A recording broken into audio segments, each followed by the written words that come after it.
Hello and welcome to Morningstar. I'm Valerio Baselli and today I'm joined by Anjali Bastianpillai. She's Thematic Equities Senior Product Specialist at Pictet Asset Management. Good morning, Anjali. Good morning.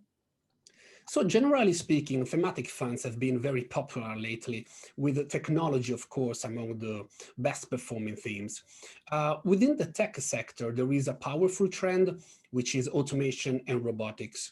How would you describe the investment case for robotics? So I think to invest effectively in robotics, it's not limited just to factory automation or industrial robots. It's really necessary to integrate the complete value chain. So we include artificial intelligence, semiconductors, for example, the enabling technologies. That's all part of our investment process, investment philosophy. But I would say the cloud, semiconductors, 5G, integrated circuit manufacturing, and software in general have all demonstrated their importance, especially during the crisis. So we're quite bullish, I think, on industrial automation, software automation, and developments in the healthcare space and warehouse automation. Yeah, and speaking about that, what role did the pandemic play in driving innovation? Have you seen any particular acceleration from this point of view over the last year?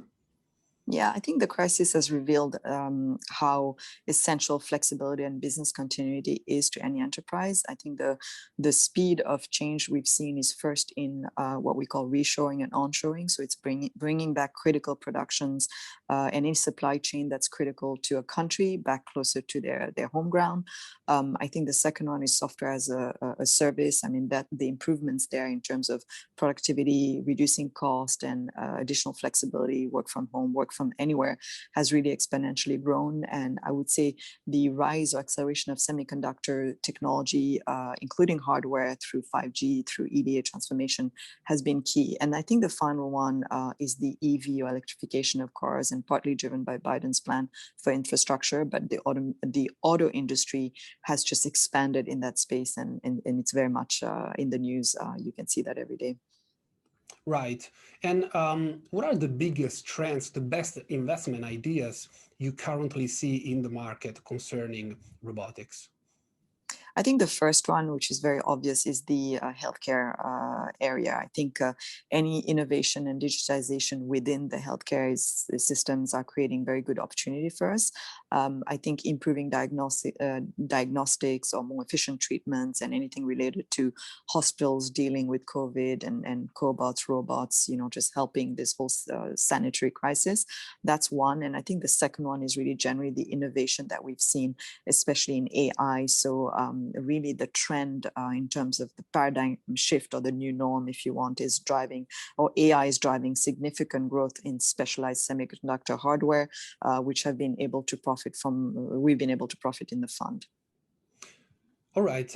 Finally, as we already said, investors' interest in thematic funds has been growing a lot lately. Buying a thematic fund basically means to bet on a winning theme, which is not always the case, of course. What are the main risks associated with robotics in your view?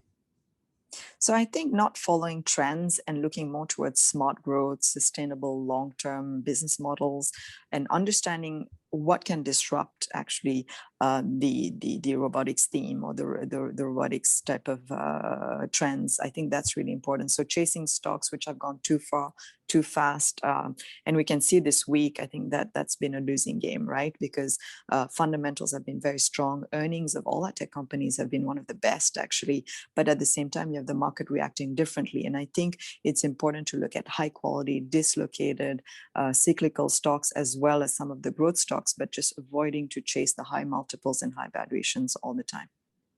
Thanks again, Anjali. For Morningstar, Valerio Baselli, thanks for watching.